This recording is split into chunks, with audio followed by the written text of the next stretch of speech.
Hello mga kaparm lahat. Magandang hapon sa inyo lahat. Nandito po kami ngayon sa Santa Elena, Camarines Norte. Katabing bayan po ito ng Calawag, Quezon. Bali, ayan, may buyer po tayong kasama. So, binibisita po yung farm lot nating hawak. So, kasama ko po si Delmark. Ayan. So, tara po mga kaparm lot. Bali, yan mga kaparm lot, may farmhouse na kasama. May kasama na itong bahay. Yan, tabing cemented road po. Ayan, pero dito may portion pa na top coat. So yung kasama po nating buyer ay galing pa pong Tarlac. Ayan, napakahaba po ng biniyahe nila. Ayan, so ito po, may farmhouse dito. Ayan, may ano ba, may kuryente na ba dito? Mark, may kuryente na dito? Oo, meron. Oo, may access ng kuryente dito. Okay. Ayan, may kuryente po. Tsaka may parking na po sila. Ay, ito, bossing. Ayan. May parking. Dalawa parking, no? Kasama pa yan? Oo, kasama yung parking na yan. Tuhog yung property kabilaan. Kabilaan. Bubong. Hindi kasama yung bubong. Bakit? Lilipat ni sir. Ayaw. Pinakasama yung bubong. Pero pwede yan, bayaran na lang. Yung bubong. So, ang source ng tubig dito? May tangke dito. Ayan. Saan galing ang tubig? Ito galing sa baba. Pinapump. Oo, pinapump. May pump dyan. So, may tubig po. Ayan. May nyugam po. Tama-tama rin, oh. May mga manok ditong panabong. So, kung mahilig pong magmanok din na makakabili. Ayan. So,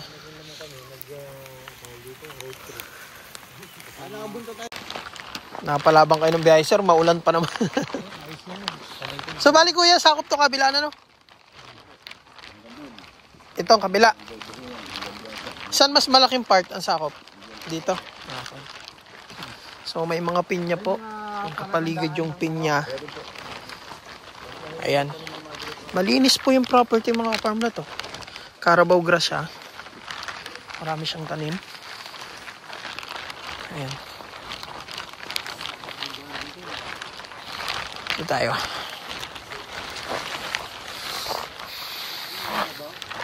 Yan, pwedeng tong manok panabong farm din, oh. Oh. So, ayan, mabababa pa lang yung nyog. So, diyan kayo magtatali ng manok. Yan, may mataas na pong nyog din, pero may mga bagong tanim po. So, yun pala yung linya ng kuryente. Yan.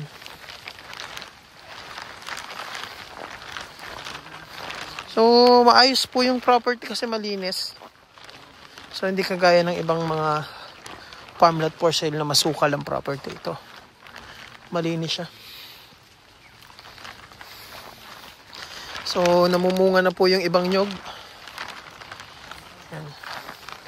So, pag tagal-tagal, mas marami nang ma-harvest dito. So, ayan, may mga nyog, tapos saging. Ayan.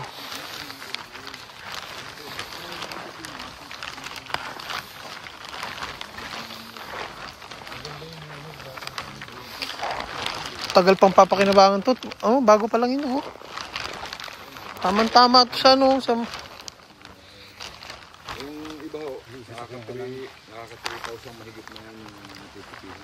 Sa ngayon po, nakaka-3,000 na. Pag namunga na yan, oh, lalo nang mas marami. Nag-uumpisa na po iba, eh. Bali, ilang hektarya ito, kuya? Dalawa po. Dalawa. Dalawa lang, nakaka-3,000 na.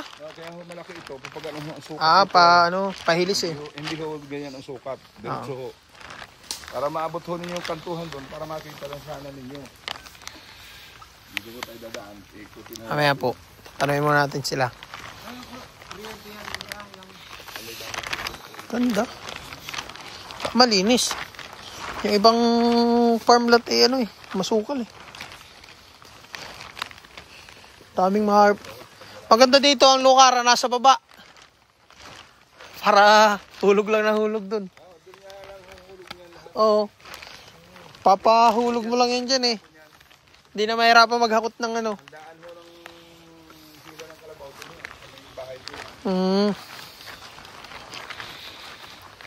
Mas maraming ma-harvest to pag namumunga na halos lahat yan. Yung bago. Pero yung dati, Siguro may mga 300 plus. so 300 plus yung namumunga na matataas. So ito, 600 po yung bagong tanim. Kasi hindi lang ko nito 640. Ayan, namumunga na yung ano. Tama-tama to sa mahilig magano. Manok. Pahilis. Oo, manok panabong. Ano, namumunga na po yung iba. Ayan. Ayun pa ho, hanggang mo yun sa ibabaw na yun. May maliit na ilog-ilog sapa dyan. Ah, may creek pa sa baba, ano?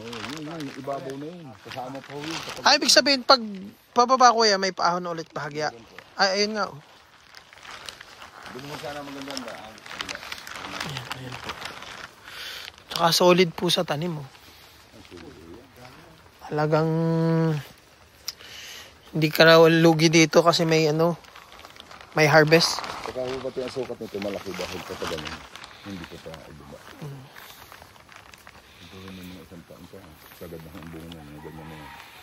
Dami. Ito ho nagpatanim ko ng panglinis na. Buti ko yan, may maintain mo yung linis, no? Talaga kalaki yung bunga niya. Nalaki pa ho yan. Maliliit pa yun. Nalaki pa ho yan. Basta lang ho ganyan primerong mamunga. Iba ho. Maliit pa talaga pag... Pag naging sagad na ang bunga niya. Ayan, may mga saging po. So, dito daw po, wala ditong pakailamin ng tanim. Walang nagnanakaw ng nyog, tsaka saging. Ayan, pero kung maganda po yung asawa nyo, huwag nyong iiwanan. Kahit asawa ko iwanan mo lang dito. Ayan. So, dami pong tanim, oh.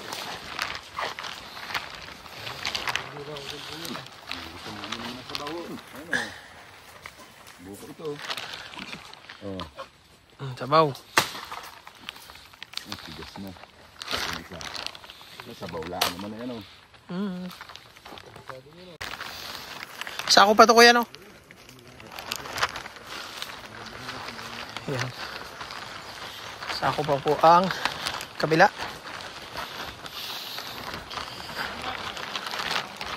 Ganda pala yun, oh. May mga pinya. Ayan. So, may mangga pa dun. Kuya, ilang barangay pa yung papasok na to? Ano po yan? Ano po yung ginagawang pier? Pier. Ito, anong barangay ito? Panan, gusto maso ito. Anong purpose ng pier dyan, kuya? Yung doongan lang ng mga mangingisda? Ah, okay. Baka ano, konsignasyon. Dagat po dyan sa unan. Ayan. So, may saging pa rin na tanim dito. So, silip tayo ng konti dito. Yan, may balinghoy, may gulay na. Yan. Yan. Kanaya din po dito. Kung ano po yung pagka-terrain ng lupa doon, parang ganun din po dito. Sa kabila. So, parang yung kalsada po, dumaan sa tuktok ng burol. Yan. At least, ang property po ay malinis. Maalwan sa mata. Yan. May mga backyard na tanim. Ayan, marami pong guyaba, no? Ayan. Saging. Ayan. Sako pa to di mano, kabila, no? Pero dito, maliit lang yung portion na nasakot na. Nakakunti na lang dito. Oo. So, mula dito, siguro mga 15 meters lang. Nakakunti lang. Parang residential area na lang. Boundary dito. Yung mga baba, dala mo na. Dala pa yan. Mga 15 meters na lang dito. Yung may linya na ano lang, no, wire. Oo. Ay, may nakikitahan ng boss. Ang tawag dito, yung boundary. Oo. Yan o. Yan. May lambat pati dito. May mga dalandan po pala ditong tanim. Ayan, maraming dalandan. Ayan mga ka-farmlet oh. Nasa 30 plus daw pong dalandan yan. Tsaka may bakod na. Ayan. Sa tabing kalsada.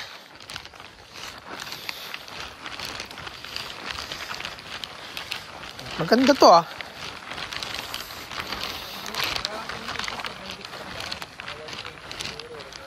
Nasa 100 meters no.